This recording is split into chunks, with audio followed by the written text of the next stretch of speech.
everyone, I'm LDP and I'm well aware that this is about to sound like a sponsored video, even though it isn't. So if you don't know about the Sad Ghost Club, they create beautiful zines and comics, and according to their website, if you've ever been sad, you're already a part of the club. Their comics are so wonderful, and their little ghost stories and adventures never fail to make me feel a little bit less alone when I'm feeling like life is a bit too difficult to cope with. Something that they promote a lot in their comics and their work is the idea that making things can be a great way to make you feel a little bit more relaxed and like yourself again when you're struggling with mental health. This is by no means to say that crafting is going to solve your depression or mental illness, but it might make you feel a little bit more like you again, and it can be a great coping mechanism for dealing with whatever you're facing. Before I made this plush, I actually made this little necklace that I'm wearing, which is a tiny embroidered ghost. I often find that if I'm feeling stressed or worried, or if I'm struggling with my mental health, that sitting down with something to sew, like some embroidery or a plushie to sew by hand, in front of some series can really make me feel a lot more relaxed and more like myself again. My latest go-to is to sit and sew while watching iZombie, which is actually what I watched while making this plushie. As I said, this isn't a sponsored video, I just really love the Sad Ghost Club and what they do and what they stand for, and how they're opening up conversations about mental health and trying to help people. But I did email the creators over at the Sad Ghost Club just to make sure that they'd be okay with me using their ghost's likeness for this tutorial.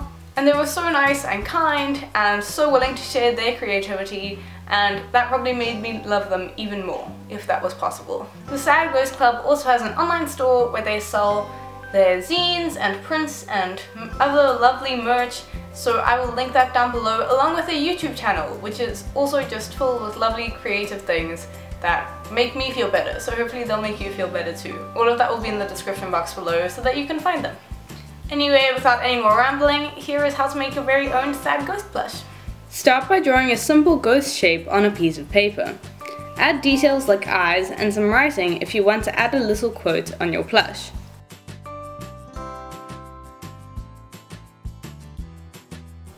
Cut out your ghost drawing and then cut out the shape from 2 pieces of white fleece fabric, leaving about 1.5 centimeters around the edge for a seam allowance.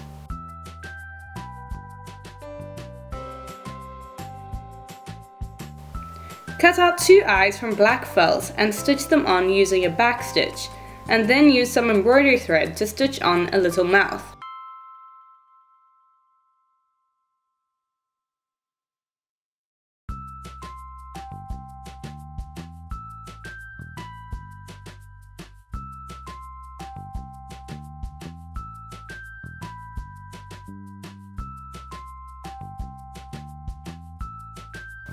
Take a plain tissue and use a fine liner or felt tipped marker to carefully write the words you want to embroider onto the tissue.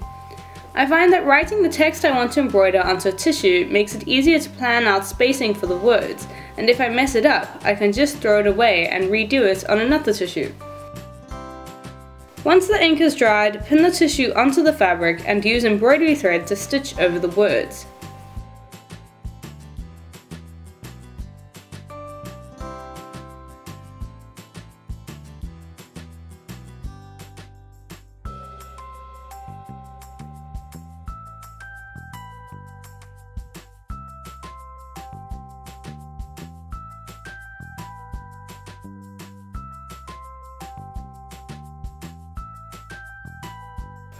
Once you've finished embroidering the words, carefully tear away the tissue, and use a pair of tweezers to pull out any pieces of tissue that are trapped under the stitches.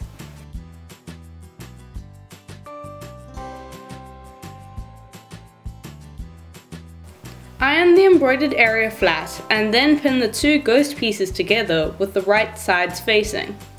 Sew around the edge of your ghost 1.5 centimeters from the edge of your fabric, and leave a little gap before you reach your starting point again.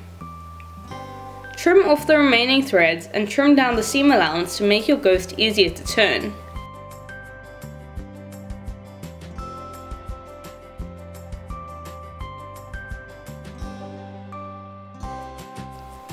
Next, turn your ghost right side out through the gap you left, then stuff your ghost until it is as firm as you want it to be.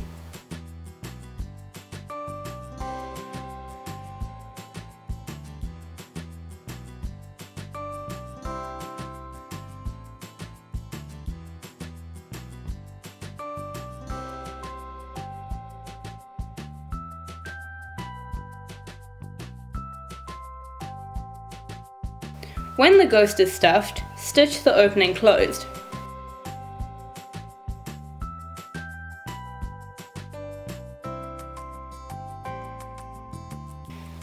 Finally, I created some simple felt flowers by cutting 2 different flower shapes from felt and stacking them on top of each other. I then stitched them together and created the centre of the flower by using embroidery thread to add stitches to the centre of each stack of flowers.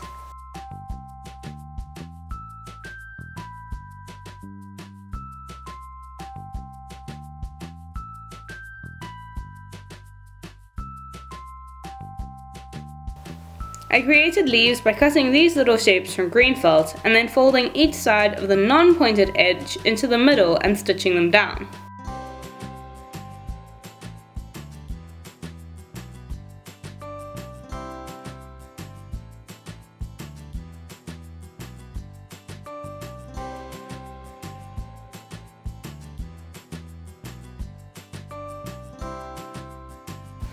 After making a bunch of these flowers and leaves, I pinned them onto my ghost and then hand stitched them on.